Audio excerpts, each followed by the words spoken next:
అందరికీ నమస్కారం అండి. సీఎం రేవంత్ రెడ్డి సంచలన ప్రకటన, ఊహించని శుభవార్త ప్రజలందరికీ అంటూ లేటెస్ట్ అప్డేట్ అయితే రావడం జరిగిందండి. సో ఆ వివరాలు ఏంటనేది ఈ వీడియో రూపంలో తెలుస్తుంది. వీడియోని పూర్తిగా చూడండి, కంప్లీట్ ఇన్ఫర్మేషన్ అయితే అర్థమవుతుందండి. మీలో ఇంకెవరైనా సరే మన ఛానల్ సబ్స్క్రైబ్ చేయకుండా వీడియో వస్తున్నట్లయితే వెంటనే మన ఛానల్ సబ్స్క్రైబ్ చేసుకొని bell button all notification activate చేసుకోండి. అదేవిధంగా లైక్ చేయడం మర్చిపోతున్నారండి, దయచేసి లైక్ చేయండి. ఇక లేట్ చేయకుండా వీడియోలకైతే వెళ్ళిపోదామండి. మనం ముఖ్యమంత్రి రేవంత్ కీలక ప్రకటన చేశారు. తెలంగాణలో రైతులు నిరీక్షిస్తున్నటువంటి రైతు భరోసా అమలు పైన సీఎం రేవంత్ స్పష్టత ఇచ్చారు. ఎప్పుడు అమలు చేసేది వెల్లడించారనమాట. అదేవిధంగా సన్నాలు వడ్లు ఏదైతే పండించే రైతులకు బోనస్ చెల్లిస్తామని కూడా హామీ ఇచ్చారు.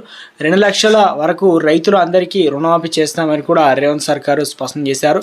రైతులకు ఇచ్చినటువంటి ప్రతి హామీ అమలు చేస్తామని, ఎవరు వచ్చి ఏం చెప్పినా నమ్మవద్దని కోరారు. ఉచిత విద్యుత్ కూడా ఇస్తామని చెప్పి చేసి చూపించామని రేవంత్ సర్కారు చెప్పారు. ఇక ముఖ్యమంత్రి రేవంత్ రైతులకు రైతు భరోసా అమలుపైన స్పష్టత ఇచ్చారు. ఏడాది పాలన పైన సంతృప్తి ఉందని రేవంత్ వెల్లడించారు. రైతు భరోసా పైన ఇప్పటికే డిప్యూటీ సీఎం బట్టి విక్రమార్క మంత్రివర్గ ఉపసంఘం నియమించి ఈ విషయాన్ని గుర్తు చేశారు. బట్టి కమిటీ ఇచ్చే నివేదిక ఈ నెలలో జరిగే అసెంబ్లీ సమావేశాల్లో ప్రవేశపెట్టి చర్చిస్తామని చెప్పారు. రైతు భరోసా అమలు పైన సభలో అందరి అభిప్రాయాలు తీసుకుంటున్నామని, ఇక ఇప్పటివరకు రైతు భరోసా ఎంత మేరకు అమలు చేస్తారు, ఎన్ని ఎకరాల వరకు పరిమితి చేయాలనేది చర్చ జరుగుతుందని, సాగు చేసే రైతులకు ఇవ్వాలనే చర్చ వినిపిస్తుంది. దీంతో రైతు భరోసా అమలుపైన సబ్ కమిటీ కూడా వేసినట్లు సీఎం అయితే వెల్లడించడం జరిగింది. శాసనసభలో చర్చ తర్వాత అమలుపైన నిర్ణయం తీసుకుంటామని రేవంత్ సర్కార్ స్పష్టం చేశారు.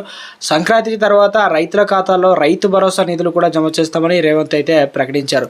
రైతు భరోసాకు అడ్డుపడేందుకు అనేక మంది వస్తున్నారని పరోక్షంగా ప్రతిపక్షాలపైన విమర్శలు చేశారు. ఇక రైతులకు వరి సన్నాలు పండిస్తే బోనస్ చెల్లిస్తామని రేవంత్ స్పష్టం చేశారు. రైతులకు పండించే సన్నాలు తెలంగాణలో హాస్టళ్లకే వినియోగిస్తామని వెల్లడించారు. తాము ప్రకటించిన విధంగా నిర్దిష్ట సమయంలో 2 లక్షల వరకు రుణాలు తీసుకున్న 25 లక్షల మంది రైతులకు రుణమాఫీ అమలు చేస్తామని, ఎవరికైనా మానవ తప్పిదంతో అమలు కాకుండా వారికి అమలు చేస్తామని కూడా రేవంత్ అయితే హామీ ఇచ్చారనమాట. ఊహించని శుభార్త అయితే